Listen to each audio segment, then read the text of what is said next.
بسم اللہ الرحمن الرحیم، اللہم صلی علی محمد وعلی آل محمد۔ عزیز طالبات، اردو کی آج اس نشست میں آپ کو میں خوش آمدید کہتا ہوں۔ آج ہم نے اپنے سبق کی پڑھائی کرنی ہے، تو سب سے پہلے ہم اللہ کا نام لیتے ہوئے شروع کر رہے ہیں، اور سبق شروع کرنے سے پہلے آپ نے اس طرف کو تاریخ لکھ لینی ہے۔ جیسے آج 16 تاریخ ہے، تو یہاں پہ ہم نے 16 جنوری لکھ کر ہم نے شروع کیا، اور یہاں پہ ہم نے دن لکھ لینا ہے اس طرف کو۔ آج جمعۃ المبارک ہے، آج ہم نے یہاں پہ جمعۃ المبارک لکھ لیا۔ عزیز طالبات، اس میں ہم نے دیکھنا ہے کہ پچھلی جماعتوں میں تو ہم جیسے پڑھائی کرتے رہے، لیکن جماعت نہم اور دہم میں آ کر تھوڑا سا فرق پڑ جاتا ہے۔ اس کے لیے پڑھائی کرتے وقت بھی ہمیں جو ہے چست و چالاک رہنا پڑتا ہے، کیونکہ اس میں ہمیں کچھ بھی سوال کہیں سے بھی آ سکتا ہے، تو ہمیں اپنے پاس جو ہے وہ قلم کو تیار رکھنا ہے۔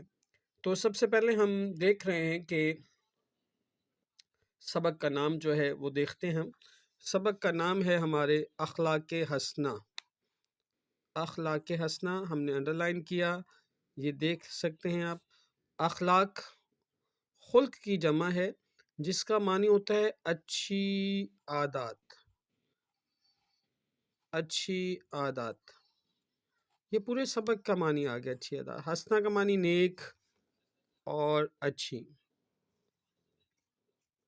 ٹھیک ہو گیا۔ اس کے بعد بیٹے ہم آتے ہیں اس کی طرف۔ پہلا، کسی نے ام المومنین حضرت عائشہ صدیقہ رضی اللہ تعالی عنہا سے پوچھا۔ ام المومنین کو انڈرلائن کر لیتے ہیں اب ہم۔